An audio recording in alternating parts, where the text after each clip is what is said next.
the BRICS countries moving ahead with their own reserve currency. What does that mean for silver and gold as we look out in the coming months, quarters, and years? I mean, hasn't anybody told these people they're supposed to stay on the US dollar?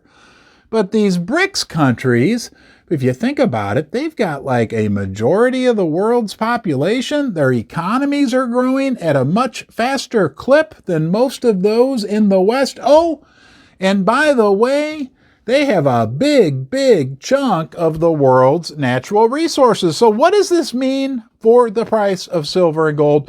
What does it mean for those of us who live here in the United States of America, where we've enjoyed this hegemony power, right, of having the world's most powerful currency? Are things about to change? Let's talk about it right now. Hey, look, the dollar is still king of the world right now, but everybody, not just like fringe people, I mean mainstream companies like Goldman Sachs are even talking about the new term de-dollarization. That means a big part of the world is moving away from the dollar, and that can only mean one thing for the dollar. Is it starting to make sense to you? Now, what solid proof do we have that this may be happening? The Russian Foreign Minister, Sergey Lavrov, recently said this. Let me read this to you.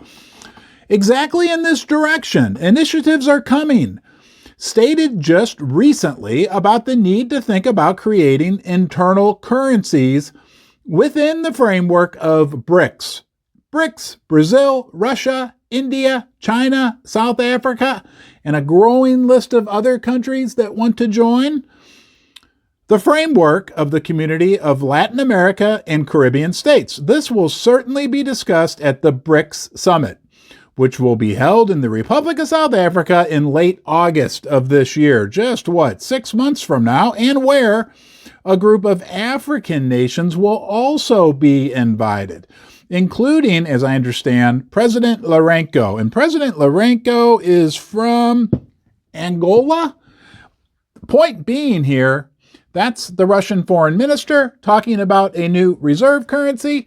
And did you pick up from his words the amount of countries? It's not just BRICS. It is growing and growing, seems like, by the month. Whatever you do, realize that you are important. You are special and unique. I appreciate you joining me here in the basement. I hope you get some value, some camaraderie, and I hope you know you're welcome to come back. You can subscribe right over there. But it gets even more interesting and maybe frightening when Minister Lavrov says this, quote, serious countries with self-respect understand very well what is at stake. They see the underhandedness of the masters of the current international monetary system and want to create their mechanisms to ensure sustainability that would be protected from the external directive.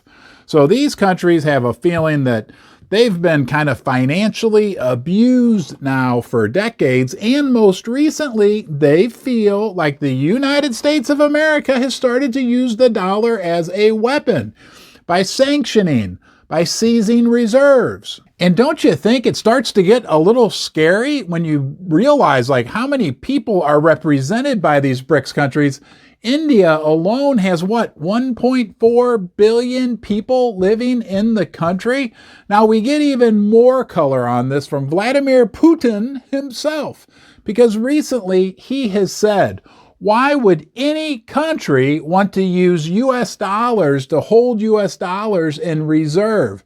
He said, number one, they're losing value, and number two, they can be seized or sanctioned at the whim of the United States. And it seems like there's more and more countries that are joining him in this line of thinking. And what does this mean for the value further down the road of the US dollar? Think about it. The dollar is king right now. And we're also sitting on massive amounts of debt in the United States. There's not as much debt in a lot of these BRICS-related countries, right? So if countries start to move away from the dollar, it's not going to take a lot. We have essentially the most to lose, right? We're like the big guy at the poker table with the biggest amount of chips. And a lot of you watching live in the West and even the United States of America. Like me, I'm right here in the middle. I'm in underground dirt in St. Louis, Missouri.